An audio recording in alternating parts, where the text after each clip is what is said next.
Балаңардын өмүрү узун болсун, эл керегине жараган бактылуу жигитпи кызбы?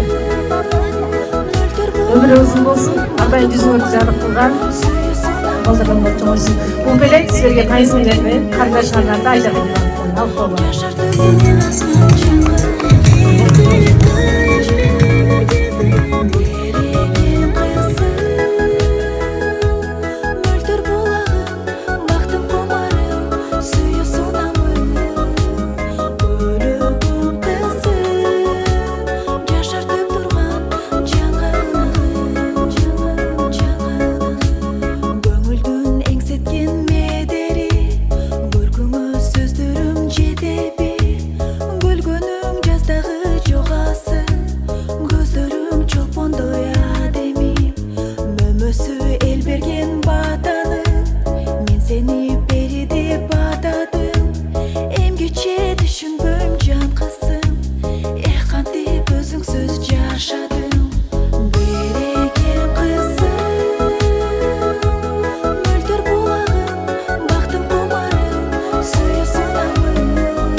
Аңсадым, сен іздедім қанша күн, тез жолықшы сұлуым, таппай сені шаршадым.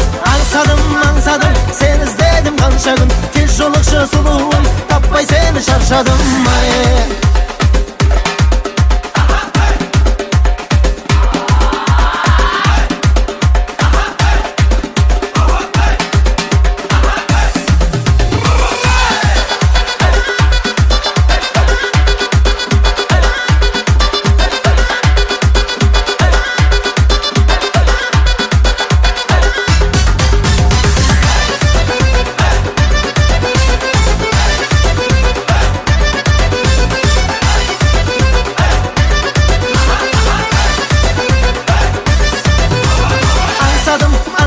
Seni izledim kança gün, tez jolukçu suluğum, tappay seni şarşadım. Аңсадым, seni izledim kança gün, tez jolukçu suluğum, tappay seni şarşadım. Аңсадым, seni izledim kança gün, tez jolukçu suluğum, tappay seni şarşadım. Күнүм деп, түнүм деп, seni izledim kança gün, tez jolukçu suluğum, tappay seni şarşadım.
Münasebet gelgen meyvanlar, hoş gelmişsizler.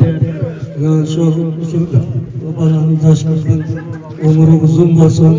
İlahim toylar kolay versin. Sizler için iltimat, rızkı, imam bayrağı versin. Kim kıymetlisi Allah yollarınıza ıslah versin. Allah maksatlarına ceddile. İlahim her daim ana şuraya yaxşılık günlerde yolunu kuruştuğun nasip etsin. Amin. Allah Teala. Allah. Sizlerden hizmet gelgenimize bir kampanyada çok bırakmak. Önünü görüyorsun. Hizmetine gelgen olsun. Hatta manzı olmanın atılıp, yolunlar şiddet, yolu şartlıca borçlu amaçlı olsun. Belli acak çıkartıyor. Rahmetler.